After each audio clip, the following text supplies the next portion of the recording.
Single minute can change your mindset. A single book can spark a lifetime of change. 1 นาทีอาจเปลี่ยนความคิดและ1 เล่มอาจเปลี่ยนทั้งชีวิตของคุณนี่คือในนาทีพอดแคสต์แนะนำหนังสือดีๆเพื่อให้คุณเก่งขึ้นวันละนิดมาเปิดโลกความคิดเปิดรับความรู้ใหม่ไปด้วยกันสวัสดีค่ะยินดีต้อนรับสู่การพูดคุยเจาะลึกเรื่องราวจากหนังสือ My Next Breath ของ Jeremy Renner นะคะวันนี้เราจะมาคุยกันถึงเรื่องราวที่ทรงพลังมากๆค่ะเกี่ยวกับการเผชิญหน้ากับความเป็นความตายแล้วก็การฟื้นตัวที่ไม่ธรรมดาเลยซึ่งผู้เขียนเองก็ยอมรับว่าไม่ง่ายเลยนะคะที่จะย้อนกลับไปเล่าเรื่องนี้ครับสวัสดีครับหนังสือเล่มนี้เปิดเรื่องมาได้น่าสนใจมากค่ะด้วยคำอุทิศให้เอวาลูกสาวเขาเลยที่บอกว่าเป็นเหมือนพลังชีวิตทุกสิ่งทุกอย่างแล้วก็ยังมีเรียงความสั้นๆจากลูกสาวด้วยนะคะที่เขียนถึงความภูมิใจในตัวคุณพ่อหลังจากอุบัติเหตุครั้งนั้นมันทำให้เห็นสายใยความผูกพันที่แบบเป็นหัวใจของเรื่องนี้จริงๆค่ะใช่เลยครับแล้วจุดที่น่าสนใจมากๆคือแม้ว่าตัวเจอร์มีเรนเนอร์เนี่ยเขาจะไม่ใช่นักเขียนอาชีพแล้วก็จริงๆก็ไม่อยากจะนึกถึงเหตุการณ์ในวันนั้นเลยวันที่1 มกราคม 2023แต่เขาก็ตัดสินใจเขียนขึ้นมาเพราะเขารู้แล้วว่าเรื่องนี้มันไม่ได้กระทบแค่ตัวเขาคนเดียวนะครับแต่มันส่งผลเป็นวงกว้างเลยที่เขาเรียกว่าแรงกระเพื่อมอะครับไปถึงครอบครัวเพื่อนแล้วก็คนอื่นๆอีกเยอะเลยแรงกระเพื่อมครับ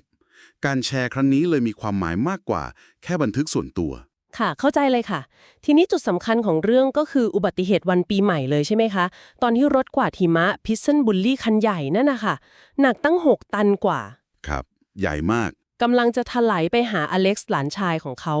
ตอนนั้นคือแบบเขามีเวลาแค่เสี้ยววินาทีจริงๆนะคะเขาตะโกนออกมาว่าไม่ใช่วันนี้โว้ยแล้วก็ตัดสินใจเสี่ยงชีวิตเลยกระโดดกลับขึ้นไปบนรถเหมือนจะพยายามหยุดมันแต่กลายเป็นว่าพลาดท่าโดนดึงเข้าไปใต้สายพานตีนตะขาบแทนโหคือมันเป็นการกระทำที่มาจากสัญชาตญาณจริงๆครับแล้วก็ความรักครอบครัวล้วนๆเลยมันสะท้อนสิ่งที่เขาเชื่อมาตลอดนะคือต้องลงมือทำไม่ใช่แค่คิดเป็นความเสียสละที่ยิ่งใหญ่มากแม้จะรู้ว่าอันตรายถึงชีวิตคือการตัดสินใจแบบนี้ในเสี้ยววินาทีมันบอกตัวตนเขาได้เลยครับค่ะแล้วผลลัพธ์ก็คือบาดเจ็บสาหัสมากจริงๆกระดูกหักไปตั้ง38 ชิ้นโหเยอะมากนะคะครับเยอะมากปอดก็ทะลุตับก็เสียหายหนักมากแล้วที่น่ากลัวคือลูกตาข้างซ้ายหลุดออกมาจากเบ้าเลยค่ะเขาเล่าว่าเขาเห็นลูกตาตัวเองด้วยตาอีกข้างโอ้โหนึกภาพตามแล้วแบบครับฟังแล้วก็ขนลุกเหมือนกันครับเขาต้องพยายามหายใจประคองสติตัวเองอยู่บนพื้นหิมะตรงนั้นโดยมีเพื่อนบ้านกับอเล็กซ์หลานชายเขาคอยช่วยปฐมพยาบาลอยู่ซึ่งเขาบอกว่าตอนนั้นเขาคิดถึงเทคนิคการหายใจจากคลาสลามาซาที่เคยเรียนตอนวัยรุ่นนะคะเหมือนเป็นการเอามาใช้ควบคุมลมหายใจรับมือกับความเจ็บปวดความกลัวอืมซึ่งประสบการณ์เฉียดตายครั้งนี้มันเปลี่ยนมุมมองเข้าไปแบบสิ้นเชิงเลยครับเขาเล่าถึงความรู้สึกตอนที่คิดว่าตัวเองตายไปแล้วแต่มันไม่ใช่ความรู้สึกน่ากลัวนะครับกลับเป็นความสงบนิ่งแล้วก็รู้สึกเชื่อมโยงกับทุกสิ่งทุกอย่างทำให้เขาไม่กลัวความตายอีกต่อไปเลยแต่กลับเห็นคุณค่าเห็นความงดงามของชีวิตมากขึ้นค่ะแล้วแนวคิดเรื่องความชัดเจนในเจตนาหรือ clarity of intention ที่เขาพูดถึงบ่อยๆเนี่ยคือการตั้งเป้าหมายที่มันแน่วแน่มากๆแล้วมุ่งไปสู่สิ่งนั้นเลยไม่ลังเลซึ่งเขาฝึกฝนมาตลอดมันกลายเป็นเครื่องมือสำคัญเลยครับในการฟื้นฟูทั้งใจทั้งกายอย่างไม่น่าเชื่อค่ะแต่การฟื้นตัวนี่ก็ไม่ใช่เรื่องง่ายเลยนะคะทั้งเรื่องความเจ็บปวดทางกายการผ่าตัดไม่รู้กี่ครั้งต่อกี่ครั้งการทำกายภาพบำบัดที่มันหนักหน่วงมากๆแล้วก็ยังต้องต่อสู้กับสภาพจิตใจที่มันบอบช้ำด้วยแต่กำลังใจที่สำคัญที่สุดเลยมาจากเอวาลูกสาวเขาจริงๆค่ะครับผมคำสัญญาที่เขาให้ไว้กับลูกสาวว่าจะต้องกลับมาแข็งแรงให้ได้เนี่ยแหละค่ะกลายเป็นแรงผลักดันมหาศาลเลยให้เขามุ่งมั่นทำทุกอย่างเพื่อเป็นแบบอย่างที่ดีให้ลูกได้เห็นจริงครับแล้วไอ้แรงกระเพื่อมที่เขาพูดถึงเนี่ยมันก็ชัดเจนมากๆเลยอุบัติเหตุครั้งนี้มันสร้างบาดแผลทางใจให้ครอบครัวให้เพื่อนสนิทแบบ ลึกซึ้งเลยครับ การที่เขาฟื้นตัวกลับมาได้ มันเลยไม่ใช่แค่การเยียวยาตัวเองคนเดียว แต่มันเหมือนเป็นการเยียวยาบาดแผลของทุกคนที่รักเขาไปพร้อมๆกันด้วย อื